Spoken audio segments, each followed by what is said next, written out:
I'm tryna rage, I'm tryna go. I'm tryna rage, I'm tryna go. I'm tryna rage, I'm tryna go. I'm tryna rage. Give me your throat, bitch, give me your neck. Give me your throat, bitch, give me your neck. I done bossed up, I got me a check. I done bossed up, I got me a check. I got the crowd. Il y a quelques mois, l'équipe canadienne masculine de soccer a accompli tout un exploit en se qualifiant pour la Coupe du Monde 2022 au Qatar. Dès la qualification de l'équipe, on s'est déjà mis à rêver sur un potentiel brio du Canada lors de cette Coupe du Monde. Eh bien, une semaine après le début de la compétition, c'est déjà terminé pour le Canada. Alors, bienvenue sur cette analyse de la déception canadienne lors de la Coupe du Monde 2022. On a commencé notre tournoi contre la Belgique, équipe numéro 2 au monde, et le Canada a eu un très bon début de match avec une pression intense, un peu décousue. Mais ça se voyait rapidement que le bloc du Canada allait souffrir et le Canada a mis ses couleurs rapidement qu'on était une équipe de pression, une équipe de cœur et une équipe d'intensité. Par contre, rapidement dans le match, on a pu voir des signes de nervosité flagrants de la part des joueurs, un manque de concentration pour des passes super simples. J'ai jamais vu une équipe en Coupe du Monde ne pas être capable de faire un corner court, ciboire. C'était désastreux. Alphonso Davies qui veut tout faire lui-même. Honnêtement, il manquait de cohésion, il manquait le bloc équipe, il manquait une structure.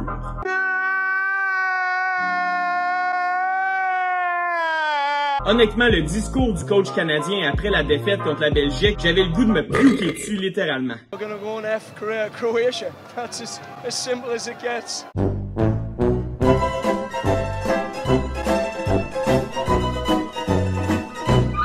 As simple as it gets. It's like your brain doesn't fucking work. Honnêtement, tes joueurs doivent le savoir depuis des mois qu'on est à la Coupe du Monde puis qu'on mérite d'être ici. Ça fait des mois qu'on se prépare puis ça fait des mois que la culture devrait être inculquée. Là, ce qui se passe, c'est qu'on a besoin d'un match de marde pour après ça réveiller nos joueurs puis leur dire « Hey les gars, on est bon, on est à la Coupe du Monde, on est capable. » Dude, c'est supposé être la normalité pour tous les joueurs et tes 11 joueurs que tu mets devraient avoir cette intensité-là. Sinon, fais des changements, mon chum. Après des matchs comme celui de l'Arabie Saoudite contre l'Argentine, celui du Japon contre l'Allemagne, ça devrait même pas être une question que les underdogs ont autant de chance que les gros pays. Un but rapide, une bonne défense, il faut juste pas abandonner. Et honnêtement, le Canada, lors de ce premier match-là, m'a énormément déçu. On essaye d'être toujours sur la défensive, on a les pieds ses talons, et honnêtement, on mérite tout ce qui nous arrive, on mérite d'être éliminé de la Coupe du Monde. On peut continuer à dire « Ah, c'est un dub de perdre juste 1-0 contre la Belgique », mais c'est encore un plus gros L d'avoir cette mentalité-là puis de se dire que c'est correct faire acte de présence. Fait que oui, comme vous l'avez vu hier, on a perdu notre deuxième match 4-1. Alphonso Davies qui a marqué le premier but de l'histoire du Canada en Coupe du Monde. Félicitations,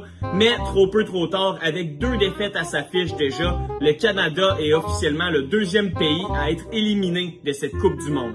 On a eu encore une fois l'exemple qu'une équipe avec un bon bloc équipe puis une équipe qui est capable de dealer sous la pression va nous battre à chaque fois si on y met pas l'intensité puis si on joue pas en équipe. Suite au match, j'ai eu plusieurs commentaires sur Facebook de « Bravo les gars, on est fiers de vous, on se reprend en 2026 ». De 1, le tournoi est pas fini, il reste un match contre le Maroc. Et de 2, ceux qui pensent qu'on va être là en 2026 avec la manière qu'on joue en ce moment, vous êtes dans le champ ben raide. Je regarde des équipes comme le Mexique, comme les States qui jouent unis, soudés en équipe. On n'est pas là du tout. On s'est qualifié pour la Coupe du Monde en jouant en équipe, en jouant serré, puis en jouant un système de jeu. C'est loin d'être ça qu'on a vu au Qatar. Écoutez, on va se laisser là-dessus. C'est pas la vidéo la plus longue, mais écoutez, ça fait assez le point sur la déception que j'ai envers le Canada. On est une équipe bien meilleure que ça. On méritait des meilleurs résultats et on méritait surtout d'être prêt dès le premier whistle jusqu'au dernier à donner tout ce qu'on a pour notre pays.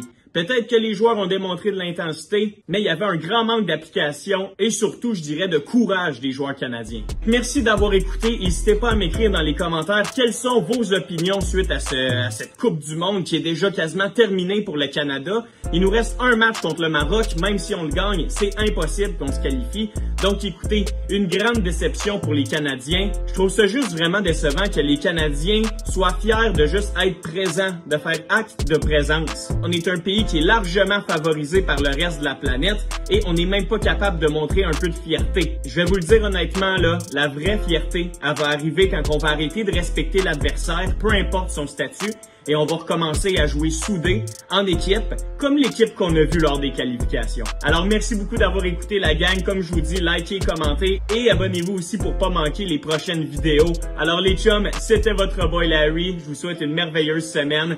Allez Canada contre le Maroc, on espère une victoire. Peut-être que ça va me cool down un peu, mais il va falloir quelque chose d'impressionnant. Parce qu'avec le Maroc qui vient de battre la Belgique, on a du pain sur la planche les chums. Alors bonne fin de journée à tous, take care and peace!